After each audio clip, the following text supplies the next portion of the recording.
A former rock star singer in a band called the Lost Prophets has just been assassinated in prison by inmates, angry ones. Why they did it, what his charges were, and who these inmates were who felt so strongly that they needed to literally slice the throat of this guy, Ian Watkins. All of the answers will shock you, but will also very likely have you feeling very warm and fuzzy inside, knowing that he is no longer with us. Apparently, prison justice isn't exactly dead after all, but Ian Watkins is. And as a former inmate in a state prison of 10 years myself, here's what happened and all of the inside info that the mainstream media doesn't really know about the prison murder of this sickening superstar. I'll explain everything. Let's get started.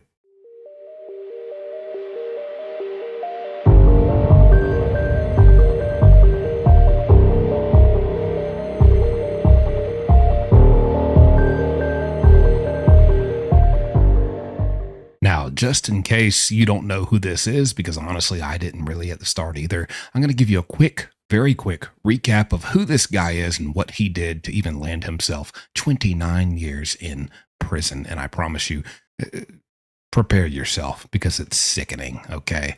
Going off of this article, Watkins previously served as the lead singer for a band called Lost Prophets, a Welsh rock band that topped the UK charts in 2006 after the release of their third album. So this band was like very huge in the UK. This guy was a superstar. I know a lot of people who used to, in their younger years were big fans of this guy, Ian Watkins. But in 2013, Watkins pled guilty to 13 charges, including, but not limited to, conspiring to rape a child, 3 counts of assault of children, 7 counts involving making or possessing images of children, and 1 count of possessing an extreme image involving on an animal. Wow. On top of that, during the trial, prosecutors showed that he used his fame to manipulate mothers who had children to present their children to him and give them access to their children, which he would then produce and administer a crystal meth to these infants before he did what he did to them. Absolutely sickening things.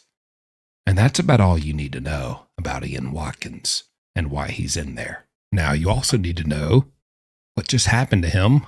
The taking of his life is not the first time he's been attacked by vengeful, angry inmates in prison. It actually happened one time prior to this in 2023. He was held hostage for several hours and was even by inmates and was even stabbed several times with a prison shank, a prison knife. Stabbed, and he survived. And I'll get into why he survived in just a moment, but I want you to let you know, this is what I mean when because I do these types of videos a lot. And people come to me for assessments on what's going to happen to this guy. Or is he going to live, or is he going to die? Is he going to, is he going to be all right? Is he going to, prison justice? What's going on with this guy? I often explain, listen, my prediction for these reasons and these reasons are that ultimately, he will not survive prison. He will be attacked, and I'm not talking just, let's get in a fist fight. I'm going to give you a knuckle sandwich and a black eye and maybe a bloody nose. I mean, every inmate goes through that for any reason. That's just prison. Will he actually get someone comes to take his life away from him with a weapon, a deadly weapon, with brutal, malicious intent? I always say, listen, if I say that yes, that will happen to them, and no, they won't survive prison, my prediction. I'm not saying that day 2.5 after they make it to prison. Everyone wants to know this about someone after they get found guilty in court and get sentenced to however long in court after the trial. And now they're heading down to prison. How long? Oh, I give them 2 days, 3 days. What do you think? Maybe 4 at max. What do you think, Pablo? What do you think, JSP? He's not going to make it. Yeah, they're going to get him by day 4. Well, no. Look at this guy. He got sentenced in 2013. It took 10 years for his first attack to happen. 2023. He got held hostage and attacked with a knife multiple times. 10 years. That's what I say. And I try to thoroughly explain the difference, like the concept of time to inmates who have a lot of time to serve back there in prison is very, very different from us out here. For example, if someone grabbed you right now and said, you got to go to jail for 30 days, you'd be like, oh my, that's a whole month. I got to go to work. I'm going to lose my job. I can't pay the power bill. I can't pay the mortgage. My wife needs a new Stanley Cup. My daughter just needs a new pair of soccer shorts for the season starting. Whoa, I need my Mountain Dew. Whoa, 30 days. Wow, you might as well just ruin my whole life. 30 days for an inmate is just a blip in time. It is nothing. And years, I mean, inmates I think they look at it by the 2 to 5 year range, once you get down to, depends on how much time you have. And so the point is, I mean, I could spend all day. I'm not going to rant about that. I could make a whole video about it. But the point is, I try to explain it's not going to happen when everyone's looking and waiting and watching and crossing their fingers for it to happen. It's going to happen years and years and years down the line to where everyone has forgotten about this and no one cares anymore. And it is the lowest risk possible for an inmate to execute this kind of attack. And that's what we saw in 2023. 10 years, held him hostage, finally got their chance. Inmates will wait 10 years. People, oh, he's going to be in protective custody. He's famous. Oh, he's in isolation. Nobody will ever get to him. Oh, he's on death row. Oh, he'll never be around other inmates. No one will ever get a chance to. Inmates will wait 10 years.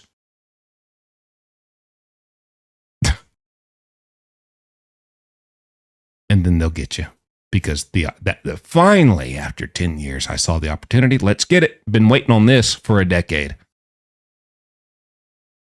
Where do you see yourself in a decade? You don't know. That's what they think of. That's how they operate. It is very different. It is very brutal and very just violence-driven mindsets back there. They will wait 10 years, and they snatched him up, grabbed him, and stabbed him up several times, holding him hostage. Now, he did ultimately survive this, and I'll tell you why. Moving on to the next point. Do you know why he survived being stabbed several times, despite what you saw in movies and TV shows and Prison Break or whatever cinema you've seen depicting prison and jail? It's because at the end of the day, there's a reason why manufactured reputable company knives and blades and pocket knives and buck knives and hunting knives sell in stores, and crudely handcrafted, homemade by just any Tom, Dick, and Harry person on the street weapons, knives don't sell. It's because the performance based off the craftsmanship is not there.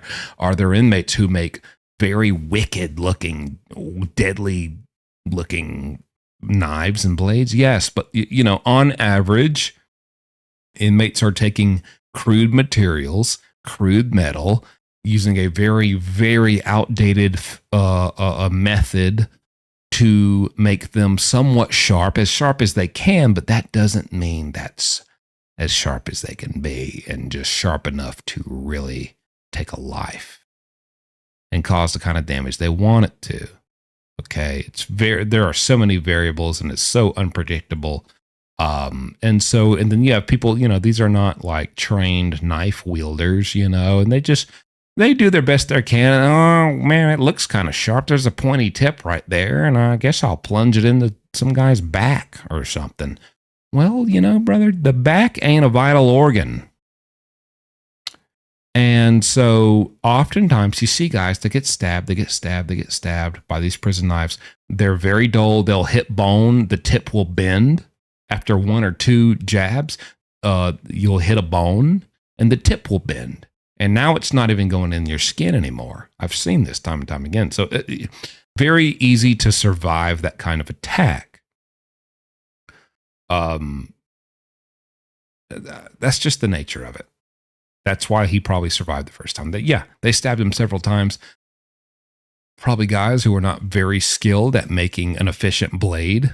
So that's what happened to him the first time he got held hostage and attacked basically by inmates. But the second time, no. Here's what the media mainstream is not reporting. Yes, there are two people, a very young man and a bit of an older man, came out of their cells first thing in the morning. It was the first thing on their mind. That tells me that there was some information leaked the night before, or there was a conversation shouted on the cell block between the doors between these three people that antagonized those two people to want to hurt Ian Watkins.